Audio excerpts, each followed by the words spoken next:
In the heart of Providence, where dreams take flight, voices rise, a chorus of the night.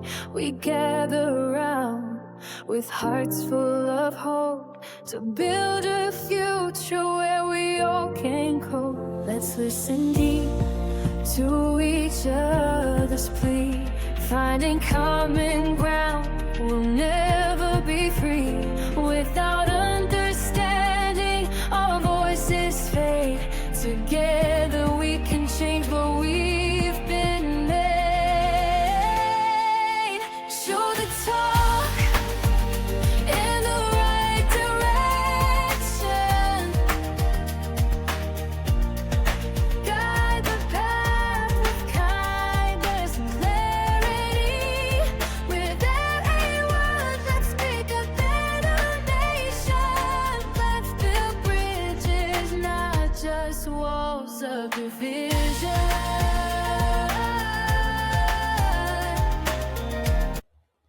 Hi, welcome back to the Old School Voters Podcast. My name is Mike English and I'm your host. I'm going to be talking about Brown University again and some of the tools that they could have used, and Providence Journal actually made it sound like they did use, yet they didn't. I got off the phone with the officer at the Rhode Island National Guard and asked them some questions about if they were asked or did they participate in the school shooting, and they said no, they weren't asked and they didn't participate in any part of the search. Now, some people say the helicopters couldn't have helped. We had two helicopters before it got dark, one from Boston and the other one from Connecticut. They were TV station helicopter, not law enforcement. And they hovered over the Brown University area. They have equipment that they can see in the dark. They have heat sensors and other things. They can get lower than any other craft. They are able to maneuver that helicopter in areas where normal helicopter drivers couldn't do. We should have called the National Guard and asked for their assistance on this. They would have been on the scene pretty fast, considering they're only in Quonset Point. I believe they have 6 crafts, even if they used one.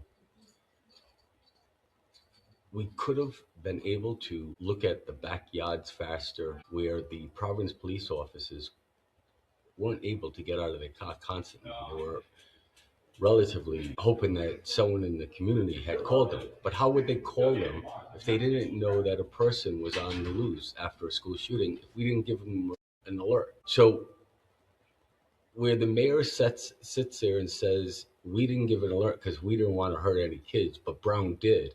Brown already put them in risk if that was the case. Now, we didn't put the citizens of Providence in notice to protect themselves, to secure their house, to be able to help the police on figuring out if someone's in the backyard that they shouldn't. We should have given an alert right away. And then we should have called the National Guard for helicopter support. The governor was there. So if you sit there and say, well, we would need the governor's okay on that, I think he would have been okay on it. He was there. But no one at that table sat there and looked at what could be called. We had called 50 cops, but we had ability to call 400 and something cops. We had 9 kids shot and 2 killed. Providence failed not only Brown University, but the city of Providence. And now, again, people were going to sit there and condemn me for right away criticizing the mayor. But when do you do it? We need to create a plan. Brown University knows we need to create a new plan because they started to create it.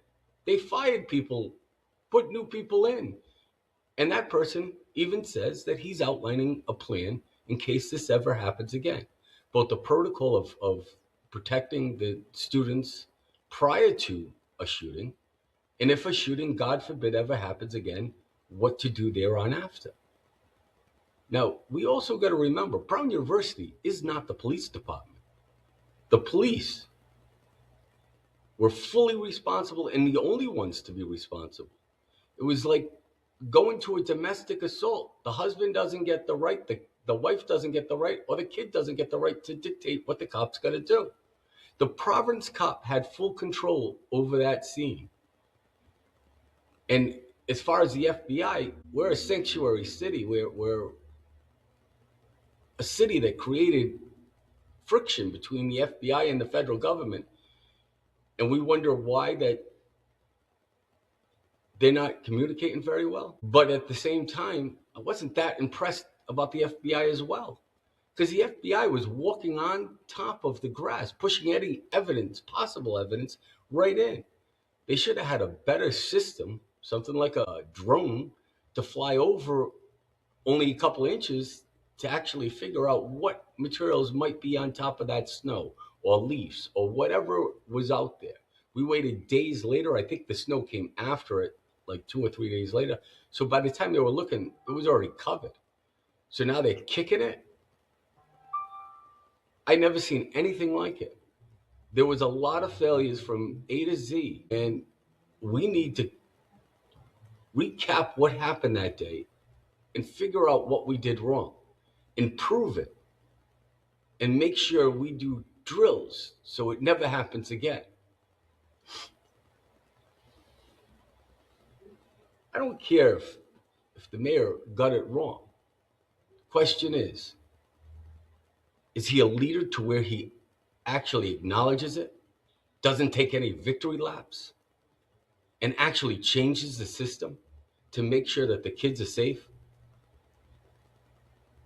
In a city hall that the city council themselves want to defund the police, where I've seen an uprising of shootings, or have we? As far as Go Local Prov and the Brown Herald, sounds like a lot of our crimes are going unreported. I know when my brother was hit by a car 2 years ago on New Year's Eve, they didn't even want to report it to be an accident. It took me to push it on Channel 12 and Channel 10 to actually have the Providence police investigate it.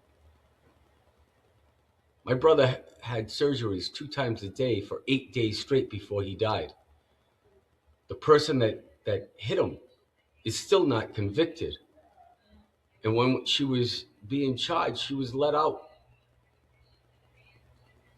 within seconds. This doesn't make sense.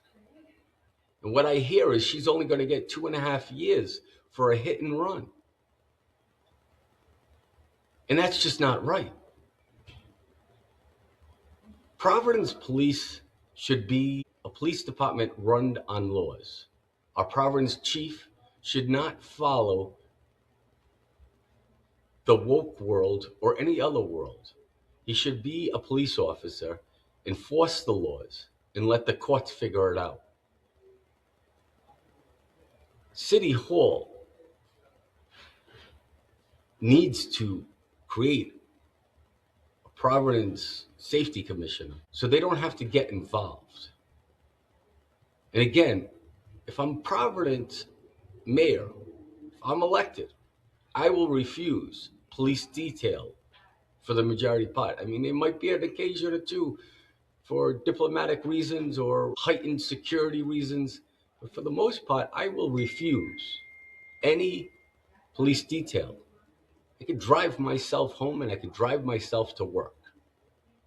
And while I'm at work, I might have an aide drive the car so I could do work. But they don't need to pick me up. That's wasted taxpayers' money right there alone. I think we could cut off probably $100,000 throughout the year. Now everybody says, well, that little bit doesn't mean anything. Well, yeah, it does. Every little bit counts. Ask the taxpayers when they can't afford their taxes what little bit counts. We need to really evaluate what the National Guard can do and when it can be called, because it has been called on snipers in the past in Rhode Island. They just weren't called at the school shooting of Brown University, and I don't get why.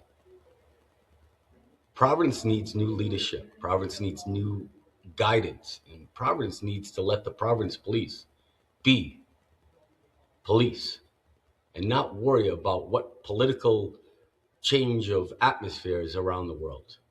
We need safer streets. We need accountability.